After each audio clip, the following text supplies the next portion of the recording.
मंडळी, माझा एक मित्र आहे, तसा मूळचा माझ्या गावाकडचाच आहे. IT कंपनीत जॉब करतो, चांगला पगार आहे.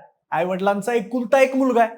तुम्हाला वाटेल मी काय त्याच्या लग्नासाठी स्थळ वगैरे बघतोय का काय, तर तसं काही नाहीये. त्याचं लग्न ऑलरेडी झालेलं आहे, पण तो सध्या एका वेगळ्याच टेन्शनमध्ये आहे. टेन्शन म्हणजे विचार खूप करतोय, पण त्याला निर्णय काय घेता येईना झालाय.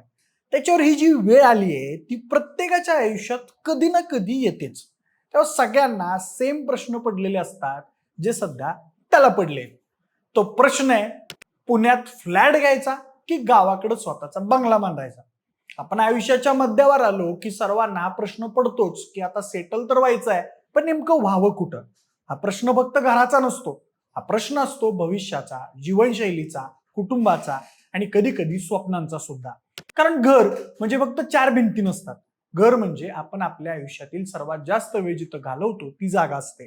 तिथेच आपण आनंद साजरा करतो आणि तिथंच दुःखातून बाहेर पडतो आणि तिथेच आपल्या आठवणी तयार होतात. म्हणूनच हा निर्णय इतका कठीण होतो.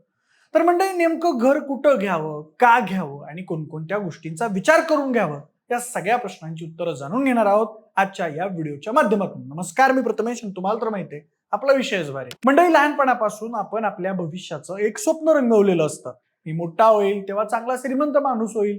पिक्चर मध्ये दाखवतात तसा मोठा बंगला, त्यासमोर 2-4 भारी भारी गाड्या, आनंदी बायको, पोरं आणि आई वडील.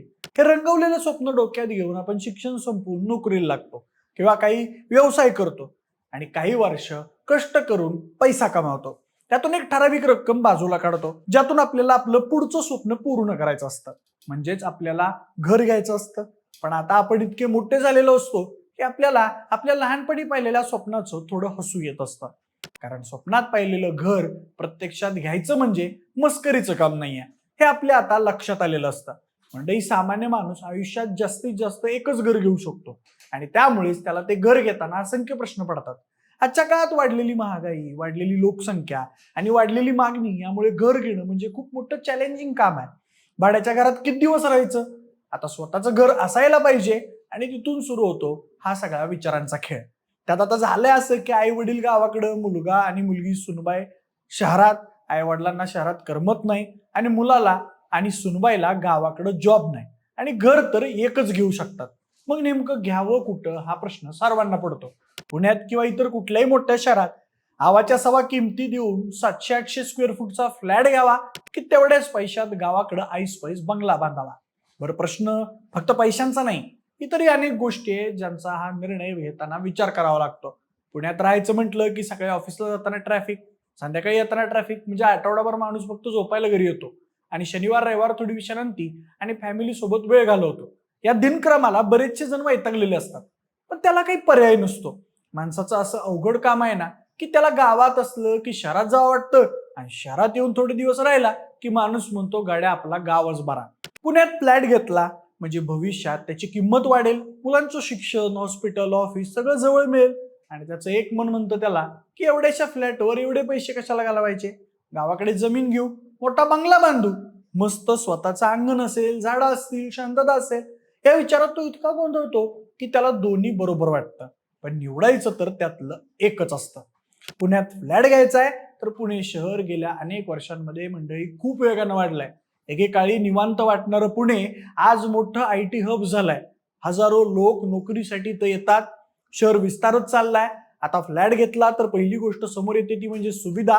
खाली उतरलं की मेडिकल, थोडं पुढे गेलं की मॉल, मुलांची शाळा, हॉस्पिटल, बस, मेट्रो सगळं आसपास. सकाळी उठून दुधासाठी 2 किलोमीटर जायची गरज नाही आणि सर्वात महत्वाचं म्हणजे वेळ वाचतो.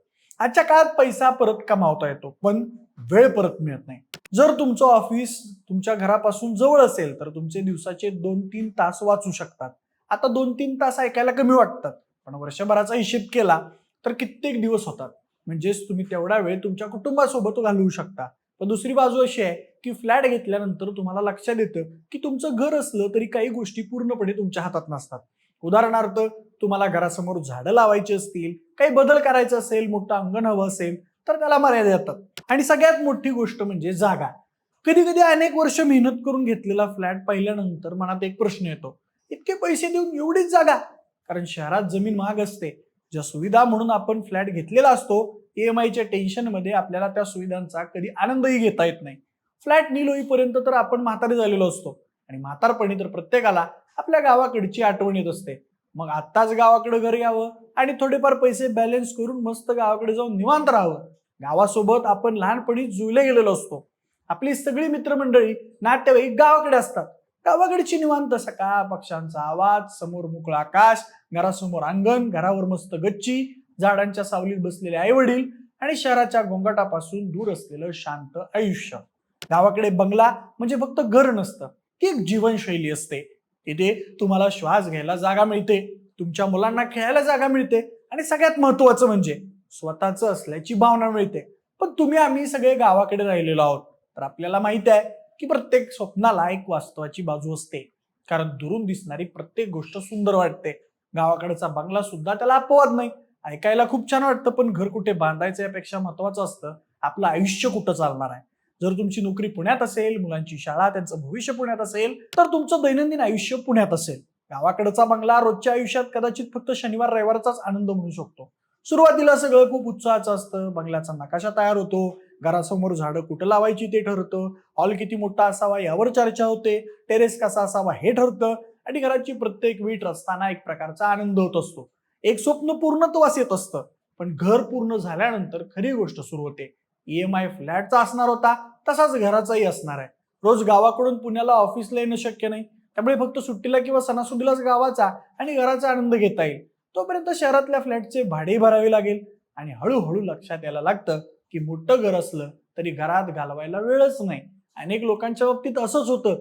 त्यांनी सुंदर बंगला बांधला, मोठं अंगण केलं, पण काही वर्षांनी तो बंगला फक्त सण समारंभापुरता उरला. बाकी वेळ घर बंद. कारण जीवन शहरात चालू होतं, पण दुसरीकडे एक वेगळीच गोष्ट आहे. काही लोक शहरात फ्लॅट घेतात, पण मनानं कधीच तिथं राहत नाहीत. सकाळी उठल्यावर खिडकी उघडली की समोर दुसरी बिल्डिंग दिसते, बाल्कनीत उभं राहिलं की खाली वाहनांचा आवाज असतो आणि कधी कधी मनात विचार येतो, आपण आयुष्यभर मेहनत केली आणि शेवटी हेच का? कारण प्रत्येक माणसाची गरज म्हणजे वेगळी असते. काही लोकांना गजबज आवडते, लोक आसपास असले की त्यांना सुरक्षित वाटतं, तर काही लोकांना शांतता आवडते, मोकळी हवा आवडते, स्वतःची जागा आवडते. हे सगळं तर ठीक आहे. एक वेळ अनेक जण तर सोशल प्रेशर खाली येऊन फ्लॅट घेतात. ते स्वतःची गरज न पाहता इतरांचं आयुष्य पाहतात. शेजाऱ्याने फ्लॅट घेतला म्हणून आपण फ्लॅट घ्यायचा, भावकीने बंगला बांधला म्हणून आपण बंगला बांधायचा. लोक म्हणतील इतके दिवस झाले शहरात राहताय, मग फ्लॅट का घेणं झालं नाही? पण मंडळी, घराचा निर्णय असा दुसऱ्यांकडे बघून किंवा लोक काय म्हणतील म्हणून घेऊ नका. कारण त्या घरात राहायचं असतं तुम्हाला आणि त्याचा EMI सुद्धा भरायचा असतो तुम्हालाच. त्यामुळे तुमच्यासाठी काय योग्य आहे आणि तुम्हाला कितीपर्यंत EMI परवडू शकतो. शिवाय उद्या अचानक नोकरी गेली तर तुमच्याकडे प्लॅन बी काय असेल, हा सगळा विचार करूनच गुंतवणूक करा. समजा 2 व्यक्ती आहेत. पहिली व्यक्ती रोज ऑफिससाठी शहरात जातो, मुलं शाळेत जातात, कुटुंबाला हॉस्पिटल, बाजार सुविधा जवळ लागतात, त्याच्यासाठी फ्लॅट कदाचित योग्य ठरू शकतो. दुसरा व्यक्ती असा आहे ज्याचं काम गावाकडूनही चालू शकतं किंवा जो गावाकडे जाऊन काहीतरी जोडधंदा करून EMI भरू शकतो. शहराच्या गर्दीपेक्षा त्याला शांत जीवन हवं आहे, मोकळी जागा हवी आहे, त्याच्यासाठी बंगला योग्य ठरू शकतो.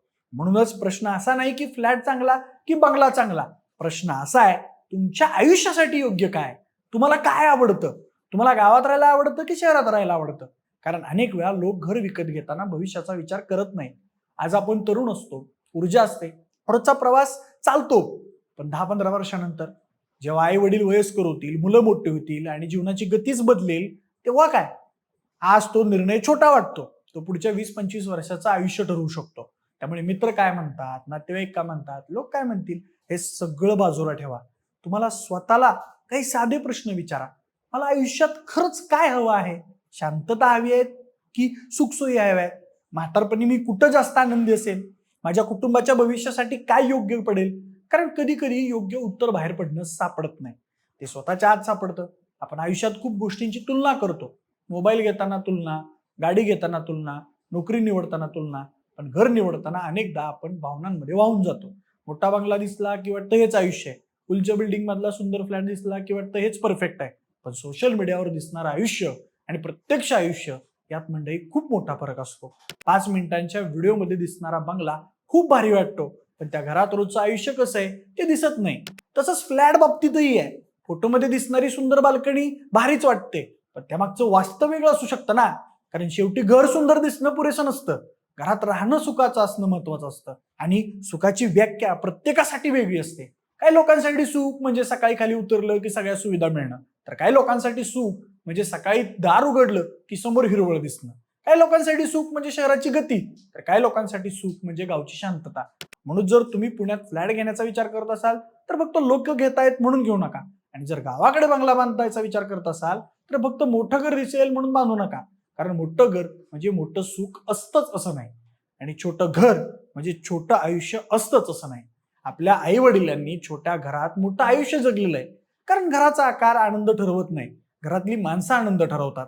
आजकाल तर मुलाचा पुण्यात फ्लॅट असेल तर मुली त्याला लग्नासाठी प्राधान्य देत आहेत, पण उद्या तो मुलगा कसा निघेल असा प्रश्न मात्र त्यांना पडत नाही. असो, या सगळ्या गोष्टींचा विचार करून शहरात फ्लॅट घ्या किंवा गावाकडे बंगला बांधा. कदाचित तुमच्यासाठी पुण्याचा फ्लॅट योग्य असेल, कदाचित तुमच्यासाठी गावाकडचा बंगला योग्य असेल, पण उत्तर इतरांकडे नाही. उत्तर हे तुमच्या जीवनशैलीमध्ये आणि तुमच्याकडे, तुमच्या गरजांमध्ये, तुमच्या कुटुंबामध्ये, आणि सगळ्यात शेवटी महत्वाचं तुमच्या मनात आहे. कारण शेवटी घर हे फक्त राहण्याची जागा नसते मंडळी, घर म्हणजे आपलं छोटंसं जग असतं. त्यामुळे जग निवडताना घाई करू नका, कारण घर एकदा घेतलं जातं पण त्यात आयुष्यभर जगायचं असतं. मंडळी, थोडक्यात सांगायचं तर तुमचं म्हातारपण इमॅजिन करा, आणि तेव्हा तुम्हाला स्वतःला शहरात एखाद्या सिनियर सिटीजन्स क्लब मध्ये बघायला आवडेल की गावात मंदिरासमोरच्या झाडाच्या पारावर गप्पा जोडत बसलेलं बघायला आवडेल. याचा विचार करा आणि निर्णय घ्या. तुम्हाला या बाबतीत काय वाटतं ते कमेंट करून आम्हाला नक्की कळवा, आणि व्हिडिओ आवडला असेल तर आमच्या विषयच वारीच्या युट्यूब चॅनलला सबस्क्राईब करायला अजिबात विसरू नका. धन्यवाद.